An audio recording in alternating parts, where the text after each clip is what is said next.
Olá pessoal, tudo bem? Sejam muito bem-vindos a mais um podcast da NTT Data Brasil. Eu sou Marina Bedeschi, líder de design e inovação aqui na NTT Data, e eu estou aqui com o Marcelo e o Cauê para falar sobre nada menos do que Deep Techs e essa nova onda que nós estamos vivendo nesse momento. Então, sem mais delongas, vou deixar que eles se apresentem e aí a gente começa. Olá pessoal, tudo bem? Eu sou o Cauê, Head de Inovação em Pesquisa e Desenvolvimento da NTT Data Brasil. Um prazer estar aqui com vocês, Marcelo, Marina. E vamos de novo, falar sobre esse assunto tão legal que as startups e agora sobre esse movimento novo de Deep Techs. Legal. Bom, pessoal, eu sou Marcelo Nascimento, sou gerente de cibersegurança com uma visão de riscos e estratégia aqui na NTT, assim como os colegas. Bom estar com vocês de novo em mais um episódio, mais uma participação. Vamos comentar um pouquinho do Deep Tech, o que é, onde faz, um pouco de Globo Repórter aqui, acho que a gente vai fazer. Olá pessoal, eu sou Marcelo Salvo, sou líder de inovação do time da NTT Data do Brasil. É um prazer estar aqui para falar com vocês de um assunto tão interessante que é Deep Techs. Eu estou bastante envolvido com o ecossistema de startups, tracionando bastante os temas aqui dentro. Acho que tem muito assunto importante e muita coisa legal para a gente falar sobre as Deep Techs, né? Esse movimento, como a Mari citou, é novo de certa forma, mas ele já está no nosso radar há um bom tempo. Isso. Então, já com esse radar, assim, eu já vou começar com a primeira pergunta, que é a pergunta básica. O que são Deep Techs, assim, só que em termos mais simples? Em termos mais simples, estamos muito acostumados a sermos usuários das tecnologias, né, ao invés de sermos desenvolvedores das tecnologias core. Então, dando um exemplo mais comum aí do ChatGPT, por exemplo. Uhum. Então, não era usar o ChatGPT, é ser o desenvolvedor do ChatGPT. E não era usar o modelo de alguém para desenvolver uma IA conversacional. É desenvolver o modelo. Uhum. Né? É ser a próxima OpenAI. E isso traz outras coisas que a gente vai conversar, acho que aqui durante o período que a gente está juntos, porque isso torna as empresas globais, desde a fundação, tem uma série de coisas diferentes, né, de uma Deep Tech para os outros tipos de startups. Mas, basicamente é isso. Uma Deep Tech é aquela que desenvolve a tecnologia core, seja ela uma tecnologia de biomedicina, uma tecnologia de inteligência artificial, um novo tipo de tecnologia de engenharia mecânica, mas ela desenvolve realmente aquele core, geralmente ligado a patentes, né? O Marcelo, nosso especialista aqui de propriedade intelectual, acho que vai falar um pouco depois disso, mas essa é a minha definição sobre Deep Techs. Legal. E eu vi que você citou justamente as startups tradicionais, no caso, né? Então, você poderia explicar um pouquinho, ou, na verdade, ambos os Marcelos, o que são essas, qual que é a diferença, na verdade, né, dessas Deep Techs para uma startup tradicional ou uma startup até mesmo de serviço? Legal, Mari. Acho que se a gente pudesse resumir em uma frase, as startups tradicionais, elas se orientam a uma construção geralmente de bit byte. Uhum. As startups de Deep Tech, elas são orientadas também ao bit byte, Uhum. mas ao que a gente chama de orientação ao átomo. Então, elas produzem tecnologia que, inclusive, pode ser materialmente discutida e empregada. Legal. Um exemplo super bobo, mas que ainda vai trazer bastante, acho que, luz ao tema. O desenvolvimento de placas de vídeo, de GPUs, para o uso de tecnologias. Quando a gente pensa em componentes mais potentes, menores, melhor refrigerados, ou seja, melhor arrefecidos, às vezes também quando a gente usa em característica doméstica, isso é um Deep Tech. É um hardware com capacidade de avançar o mundo para uma direção nunca antes vista. Acho que eu sintetizaria, não em uma frase, como falei que faria, mas sintetizaria em um parágrafo, assim. Bem difícil sintetizar em uma frase. Exato. A gente fala de Deep Tech. As Deep Techs, ela tem uma fundação, uma base muito sólida em grandes descobertas científicas, muitas vezes, tá?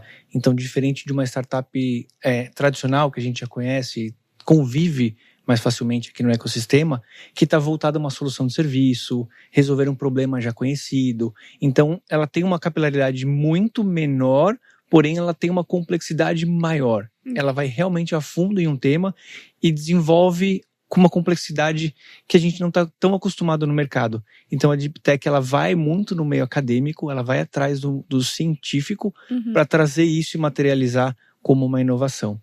É uma característica muito comum e ela tem também uma referência de estudo mais alongada do que as startups comuns que a gente está aqui de serviço. Então, tem esse ponto de aprofundamento e uma longevidade nessas pesquisas, tá? Legal. E vocês teriam algum exemplo de uma Deep Tech que, assim, literalmente um exemplo, né, de alguma Deep Tech que a gente possa diferenciar de uma startup tradicional? O exemplo mais atual, o OpenAI, né, surgiu como uma startup, mas nós temos gigantes tradicionais, Microsoft, Apple, né, foram Deep Techs lá atrás, né? Não se tinha o conceito de startup, mas foram Deep Techs de garagem, vamos dizer assim, que quase dá a mesma coisa, dependendo do conceito ou definição que a gente usa. E se a gente aumentar um pouco isso, Mari, você vai encontrar Deep Techs não enquanto modelo empresarial, mas pesquisas Deep Tech dentro das grandes empresas hoje. Se a gente olhar, por exemplo, para o que a IBM está fazendo com computação quântica, se a gente olhar para o que a Google está fazendo com computação quântica, a gente pode dizer, em última análise, que está sendo produzida uma Deep Tech dentro de uma empresa mainstream ou muito consolidada, uma Big Tech. É um exemplo bem relevante. O Watson, por exemplo, dentro da IBM, em determinado momento, também foi um exemplo de Deep Tech. Não necessariamente uma startup, mas essa pesquisa de tecnologia mais aprofundada dentro de uma organização, por exemplo. Exato. Legal. Eu acho que assim, existem outros exemplos que vão para vários setores, né? Então, existem Deep Techs em saúde, na parte de alimentos, descoberta de novos materiais, produzir novos componentes químicos, novas proteínas. Então, é uma pesquisa diferente do que a gente está acostumado. Então, um exemplo que eu gosto de citar é a Nótico, que é uma startup que começou desenvolvendo alimentos base vegana e hoje é uma empresa enorme. Então, ela é uma Deep Tech de raiz e tem um mercado muito grande. Então, a Nótico, ela produz alimentos à base de soja, à base de vegetais, não para simular, por exemplo, uma carne, um produto que já existe. Ela tem sua própria linha. Ela desenvolveu essa substância para trazer no mercado novo. Legal, eu nunca tinha parado para pensar que justamente essa empresa era uma Deep Tech, porque é algo que tá na minha vida. Tipo, eu vou ao mercado, por exemplo, eu vejo lá o produto A, o B e eu vejo deles também. Então, isso é muito legal, porque tá intrínseco ali no nosso dia a dia, querendo ou não.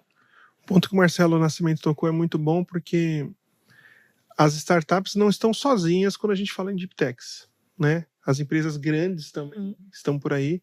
Nós mesmos da NTT Data, né? Mais de 2.000 papers divulgados por ano, acadêmicos, 5.000 profissionais de pesquisa e desenvolvimento. O nosso laboratório do Brasil é um laboratório de Deep Tech, de tecnologias imersivas. Então, as empresas grandes também têm um papel de chegada de serem Deep Techs, como fundadoras, como pesquisadoras e até mesmo como implementadoras, né? Hoje, por exemplo, a NTT vende produtos de empresas que originalmente eram Deep Techs, né? As Deep Techs precisam do nosso apoio para fazer essa venda especializada e para dar fim à tecnologia que ela cria, né? Tem que ter esse entorno criativo das grandes empresas para colocar isso em ponto de comercialização. Eu digo isso porque no movimento tradicional das startups se tira muito das outras empresas no meio do caminho. Então a startup geralmente ela tenta atender as grandes corporações ou vender a solução dela de forma direta. Já nas Deep Techs não. Quando eu tenho uma startup ou uma empresa que tem Deep Techs, ela depende de outros players do mercado para que isso seja distribuído, desenvolvido soluções em cima da tecnologia criada. Isso é muito interessante. Legal. Já que o Cauê puxou a brasa para nossa sardinha, tem outro exemplo legal de trazer, Mari. O eAwards, que também já foi conhecido como Empreenda Saúde, ele é um programa NTT em nível global que visa fomentar tecnologia dentro do setor de saúde, como o nome sugeria, agora nem tanto. Lá dentro é muito comum que as empresas concorrentes, principalmente as finalistas, tenham Deep Techs como seu principal produto. Se a gente olhar no último ano, eu tive o prazer de ser jurado do Empreenda Saúde, do eAwards, eu não me acostumo com o nome novo. A gente tinha empresas que estavam olhando para o combate ao câncer, principalmente câncer infantil, e fazendo isso através de um processo de tecnologia.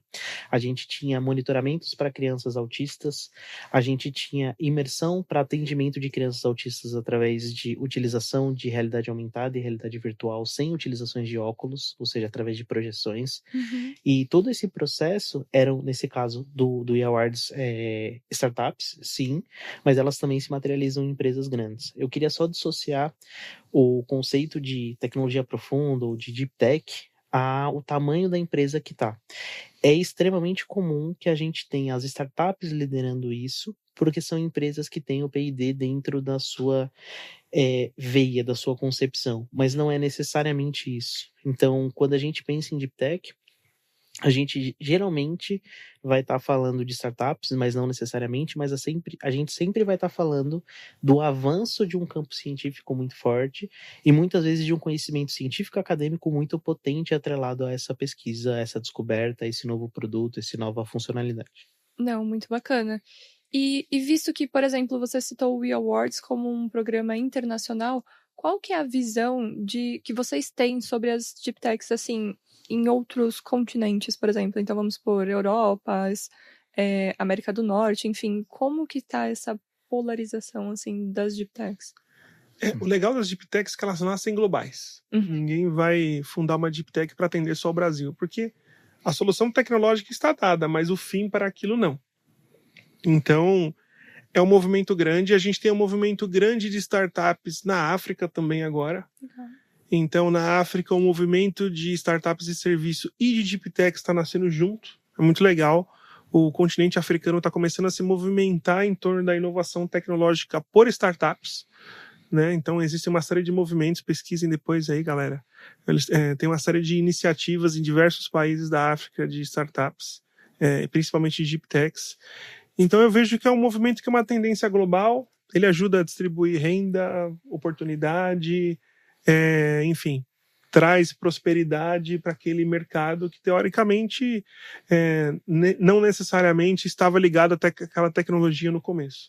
Né? Hoje, com a hiperconectividade que nós temos, praticamente não tem mais limites, né? Cloud computing, etc. Uma série de coisas que facilitam hoje a criação de uma Deep Tech em qualquer lugar do mundo. Então eu não vejo muita limitação. As tecnologias de conectividade, inclusive, são um grande exemplo, né? É interessante essa pergunta, porque uma Deep Tech, acho que naturalmente ela já nasce para resolver um problema grande. E quando a gente fala de um problema grande, ele tem que ser grande o suficiente para ser global. Então existem Deep Techs que estão tentando ou investigando descobertas científicas no Brasil, mas também existe uma outra referência na Europa, uma outra na África, como o Cauê trouxe. Então, esses problemas, quando são transformados em solução, eles vão resolver esse problema para qualquer lugar do mundo. É muito difícil ter uma Deep Tech que tenha uma especificidade, uma regionalidade. Tá? Então esses problemas são complexos o suficiente para ter esse tamanho e atingir diversos mercados. E a NTT, só voltando um pouquinho no assunto, como tem toda a parte de P&D muito forte, a gente tenta de uma certa forma se conectar ao ecossistema de startups e ajudar as Deep Techs, que elas não são fáceis de passarem do Vale da Morte. Acho que cerca de 70% das Deep Techs não conseguem se sustentar ao longo do tempo a ponto de se transformar em uma solução. É diferente de quando você pega lá no meio acadêmico e científico e passa para toda uma comercialização daquela descoberta. Transformar isso em uma solução.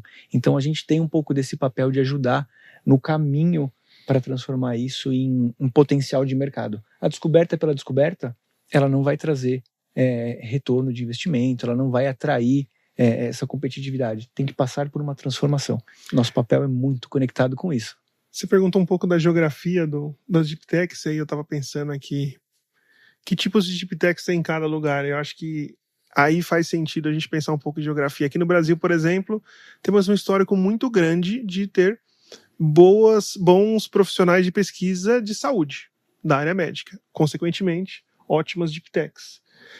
Temos um sistema bancário complexo que enfrentou uma inflação absurda nos anos 80 e 90. Consequentemente, a tecnologia bancária, temos ótimas fintechs. Né? Então, existe uma geografia sim, mas acho que ela está muito relacionada àquilo que é o forte acadêmico, talvez, né? O que é tradicional, o que aquele país desenvolveu de forte acadêmico. Entendi. E associado muito com recursos também, né? Acho que quando você está fazendo um estudo para produção de determinada questão, você precisa ter materialidade para chegar naquele resultado. Então, um país como o nosso, que tem uma característica continental e que tem um clima que propicia certos tipos de plantio, necessariamente caminha para fazer deep techs associadas à alimentação, por exemplo, com mais facilidade. A gente é referência global quando a gente está falando do desenvolvimento de agropecuária. Uhum. Isso acontece, evidentemente, em função do que o Cauê falou, que é uma tradição acadêmica, por assim dizer, dentro desse estudo. E essa tradição acadêmica também muitas vezes acontece porque a gente tem os recursos e os insumos materiais, ou seja, a força da natureza, trabalhando a nosso favor. E isso você vai encontrar em todos os lugares. Quando a gente está falando de consumo de combustível, por exemplo, aqui a gente tem uma força de deep tech muito potente associada ao etanol, que não se encontra em nenhum outro lugar do mundo. Por causa da nossa tradição com o plantio da cana-de-açúcar, a materialidade para que essa cana possa ser produzida, e a partir daí, tendo muita cana, a gente tem muita capacidade de estudo, muito investimento, muito interesse do mercado em produzir tecnologias, inclusive de combustível, utilizando a cana-de-açúcar, que é o etanol. Legal. E visto que vocês, enquanto estavam falando sobre, vocês abordaram bastante o tema de universidades, do meio acadêmico, qual que seria mais ou menos o papel tanto de uma universidade quanto um papel governamental ou até mesmo de empresas privadas nesses meios das deep techs? Bom, acho que primeiro o papel governamental, né? A gente sempre espera que a inovação seja fomentada de várias formas possíveis. A gente tem, falando um pouco de novo de geografia, alguns bons exemplos, por exemplo, no Oriente Médio, de governos que financiam projetos de deep techs, até 2 ou 3 projetos depois que as pessoas saem da faculdade. Isso é muito legal, permite que as pessoas tenham falhas, fomentam, né? Então, assim, o papel dos governos é essencialíssimo para isso. Para motivar que essas empresas existam, porque essas empresas depois viram patrimônios nacionais. Nós temos empresas no Brasil bicentenárias que surgiram da ideia de alguém. É verdade. Né? Então a gente precisa de mais empresas assim. Então o governo tem um papel essencial, tanto o municipal, o estadual, o federal, na construção dessas pessoas, desse discurso, né? Dessa abertura de uma possibilidade a mais, que são as pessoas criarem suas próprias empresas através, de preferência, que a gente está falando aqui das deep techs, que é um assunto que já nasce global. Vou deixar o governamento, universidades e o privado para vocês. Por favor, Xará. Acredito muito do que a gente tem vivido, né, no nosso dia a dia, que o meio acadêmico, que as universidades trazem de qualidade para os estudantes, para os futuros cientistas, é o que reflete no mercado. Então, essa regionalidade, essa necessidade que um país tem, vai se traduzir em uma deep tech muito naqueles temas. Então, esse incentivo a quando uma pessoa termina um projeto de graduação ou um projeto de mestrado, uma teoria, se transformar, se materializar em uma empresa, numa possível empresa, depende de grana, depende de incentivo mesmo. Então, é muito relativo o quanto que você investe numa deep tech para ter um retorno rápido. Geralmente levam 10 anos para uma deep tech se concretizar no mercado, para aquela solução, às vezes, não pode nem registrar uma patente. Descobrir um medicamento novo, por exemplo, se ele registra a patente hoje, quando foi autorizado pela Anvisa, por um órgão regulamentador, aquela patente já caiu. Então, existem outras questões que o governo e as instituições também têm que apoiar nesse sentido. Tá? Não adianta só o mercado, as empresas colocarem dinheiro nas deep techs, porque elas também têm esse outro fator para se preocupar. Né? Então tem que balancear um pouco os dois. Quando e quanto de investimento você coloca ali dentro dessas pesquisas. Perfeito. Acho que no final do dia, um ecossistema, Mari. E um ecossistema não funciona separadamente. Acho que esse tripartite que você colocou entre as universidades, o governo materializado dentro de cenários, sejam eles públicos ou privados, e a iniciativa privada. E aí, claro, você tem várias nuances. As empresas de economia mista, acho que aqui a Petrobras é a nossa grande expoente, né, de pesquisa de tech dentro do país, quando a gente está olhando para a exploração de energia, através majoritariamente de petróleo, que dá o nome à companhia, mas hoje há vários outros caminhos que a Petrobras está positivando, tecnologias profundas, é extremamente necessário. E aí a gente tem o governo como entidade habilitadora, seja por programas e políticas públicos de incentivo, que é o que o Cauê mencionou, seja por financiamento direto, seja por questões militares ou sociais. A gente tem as universidades como embrião, berço de todo esse processo inovativo através de metodologia científica, e isso vai se materializar geralmente em níveis mais avançados dentro do capital financeiro privado.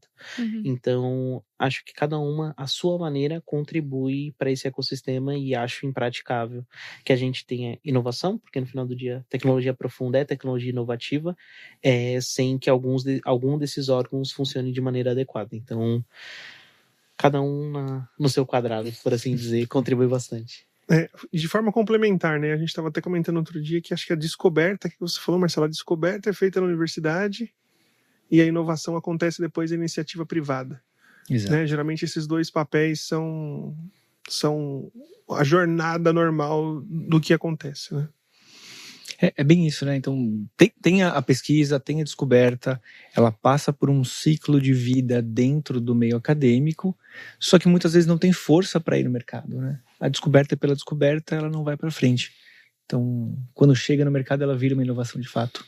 Então, tem que ter um apoio de uma empresa, um investimento privado, um fundo, para poder transformar isso em uma solução que vai para a sociedade. Eu acho que a Deep Tech tem esse papel também de criar bons produtos no final que vão transformar a sociedade, né?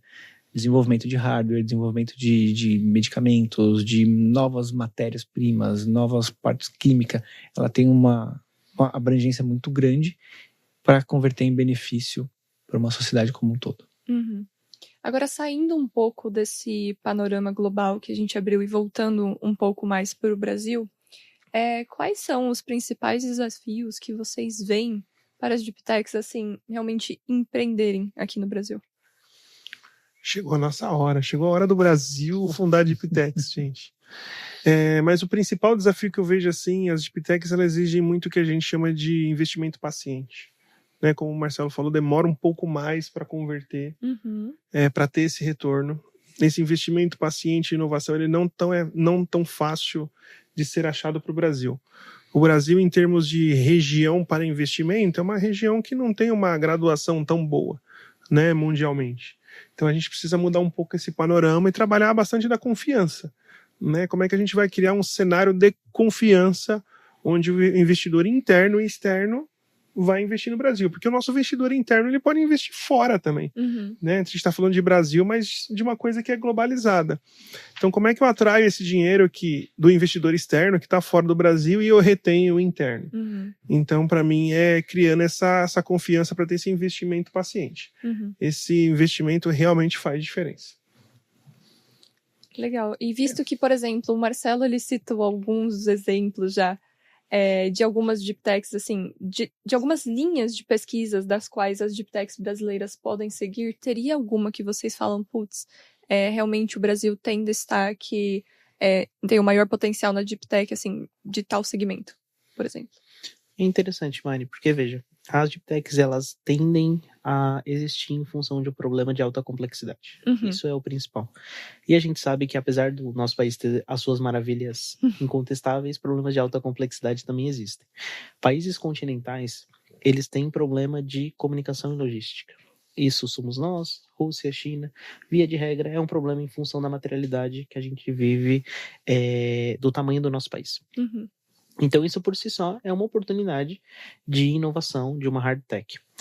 E quando a gente leva isso para o Brasil, onde a gente tem, somado a nossa intercontinentalidade muito, muito extensa, muito território, a gente tem terras terras raras, terras de extração, onde a gente tem uma questão logística. Cabe olhar, por exemplo, para o que a Vale está produzindo. Carros autônomos, veículos autodirigidos, processo de dirigir carros de maneira remota, análise de tráfego, estradas inteligentes para absorção de impacto.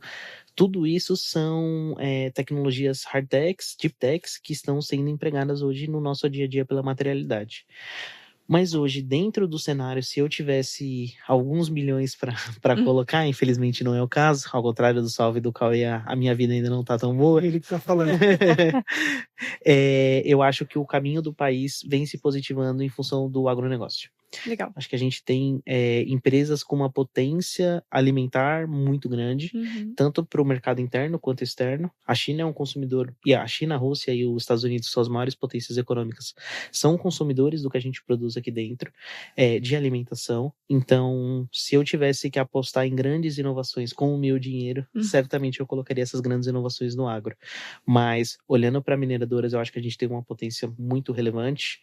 Acho que a gente tem uma potência para energia e tem algumas deep techs bem relevantes aqui dentro de energia, também trabalhando no Brasil. E acho que a gente também ainda tem uma capacidade de comunicação, de hiperconectividade dentro do Brasil, que a gente pode explorar. Acho que quando eu olho para o mercado, esses são os nomes que mais me pipocam, assim. Mas eu tenho certeza que se a gente fizer um estudo, a gente encontra muito mais coisa. Totalmente de acordo, Marcelo.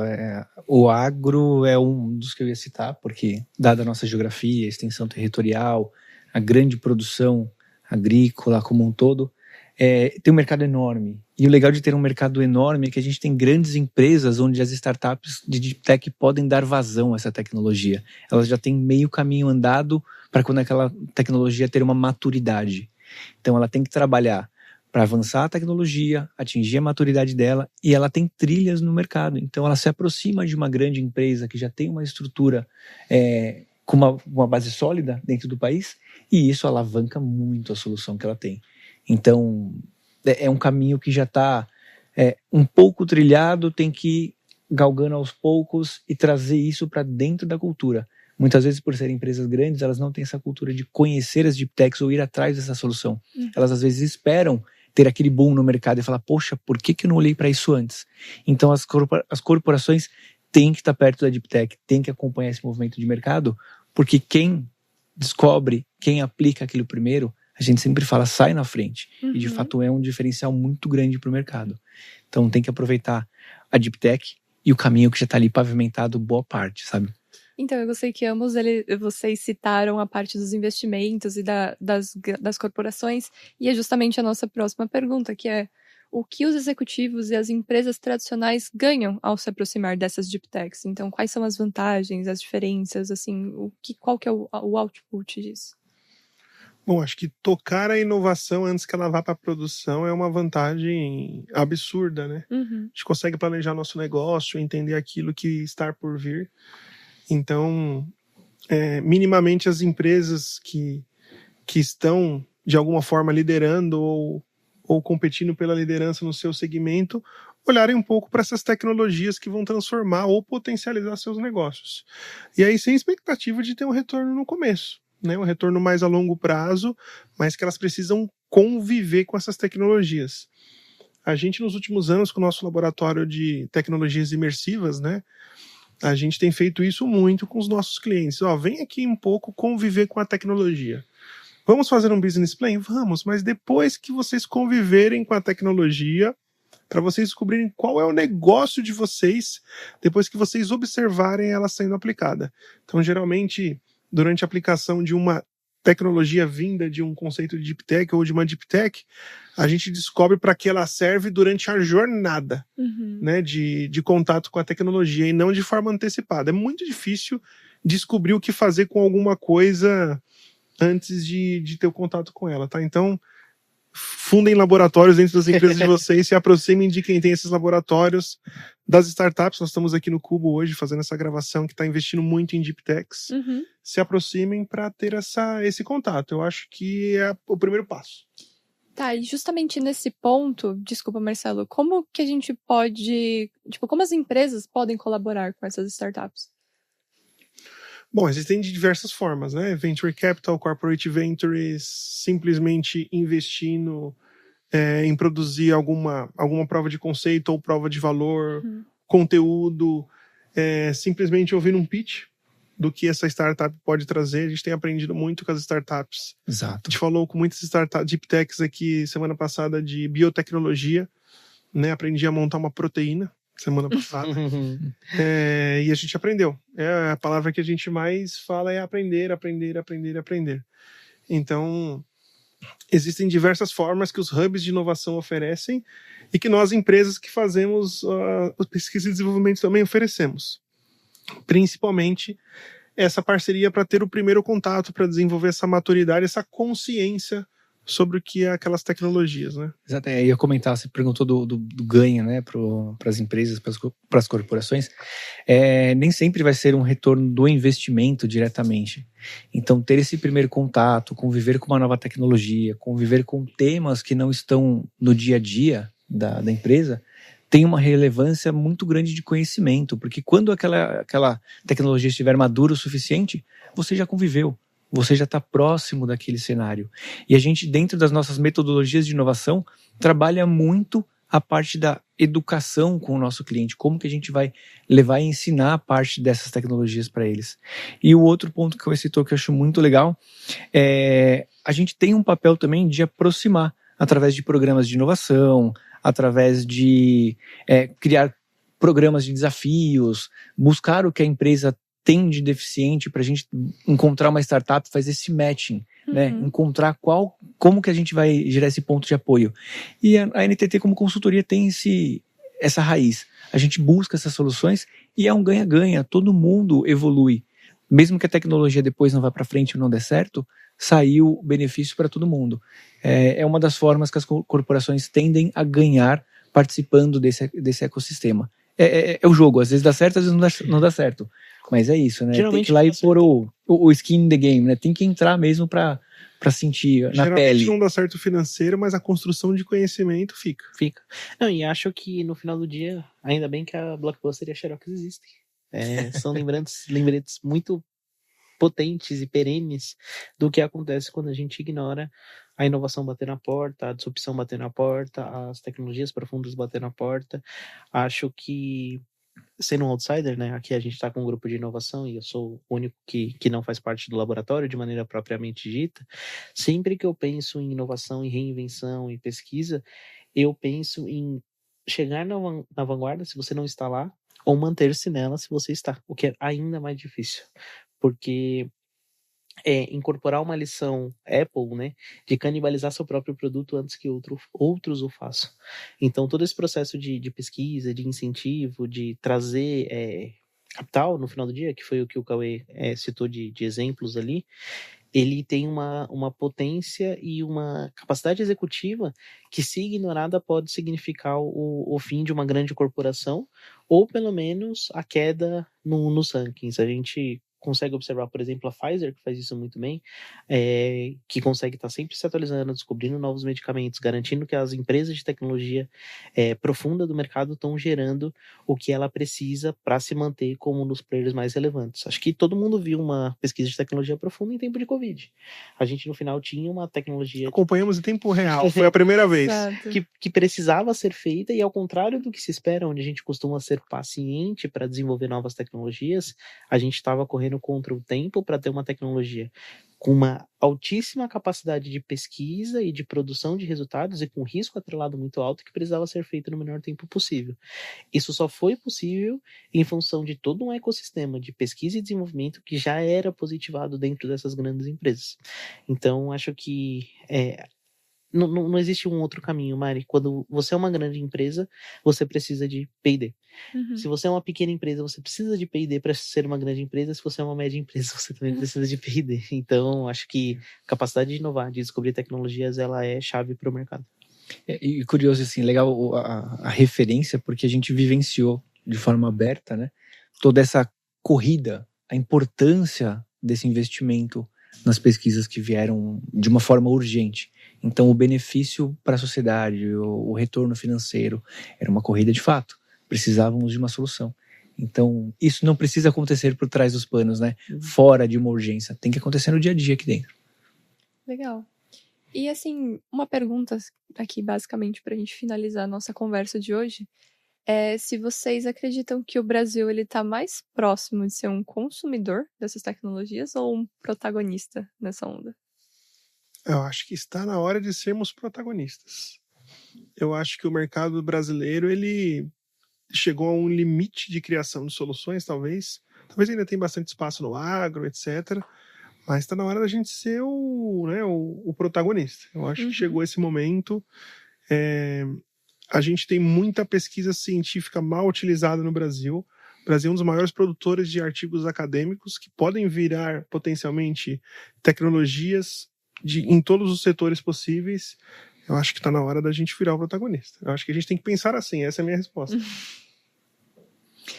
Bom, hoje a percepção geral é de que a gente consome muito, né? E como o Correia falou, eu também acredito que está mais do que na hora de virarmos protagonistas. E é um cenário muito propício para isso acontecer, né?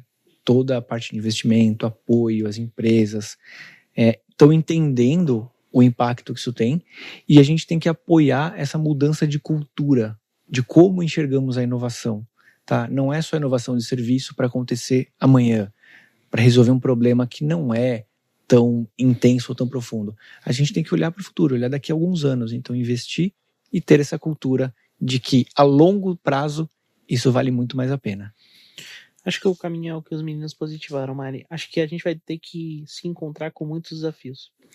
Investimento e estabilizar uma cultura acadêmica que hoje a gente tem universidades que são expoentes muito potentes dentro das principais capitais, mas elas não são muitas e não estão fora das principais capitais. Superado isso, a gente vai ter uma nova conjectura macroeconômica, porque o nosso processo de fornecimento de commodities, ele é muito sólido enquanto o Brasil. Então a gente faz a exportação de commodities para países de referência em pesquisa e isso sustenta hoje o nosso PIB. Então esse processo de mudança ele não é simples, mas ele é possível. E a partir desse processo de mudança, com as alterações governamentais que a gente deve encontrar nos próximos anos, e com a qualificação de mão de obra que a gente vem passando nos últimos 50 anos majoritariamente, então a gente está elevando a renda per capita média, a gente está seguindo num processo de graduação de jovens mais do que a gente já teve no passado, com um processo de desdolarização do mundo que vem se positivando de alguma maneira através dos BRICS, a gente pode ter uma capacidade de ser mais protagonista enquanto nação nesse processo. Mas protagonistas enquanto povo, eu acho que a gente já é. A gente tem pesquisadores brasileiros nas principais instituições do mundo e a gente tem indústrias brasileiras sendo algumas das principais dentro do seu ramo. Eu citei várias. A Vale é uma delas, a gente tem a Petrobras muito forte, a gente tem várias empresas do nosso país que são referências dentro das suas próprias atuações. Então, acho que como nação a gente tem um gap muito grande, uma lacuna muito grande para perseguir, mas enquanto povo e às vezes enquanto unidade, eu acho que a gente está caminhando para a vanguarda e falo isso com bastante orgulho, assim. Acho que a gente está num momento muito legal. Quero até corrigir, acho que um erro que a gente cometeu, que foi de não citar abertamente a Embraer. Talvez uma das maiores ou a maior deep tech que temos no Brasil, que fundou uma universidade para se sustentar através desse desenvolvimento. Perfeito. Outro dia estávamos lá no Prêmio do Valor Econômico e dá muito orgulho de ver a Embraer e outras empresas que estavam lá, Natura, etc., que também é desenvolvedora de tecnologia, de vê-los ganhando prêmios de inovação. E ninguém tira isso deles nos próximos 20, 30, 40 anos, porque eles sabem fazer inovação.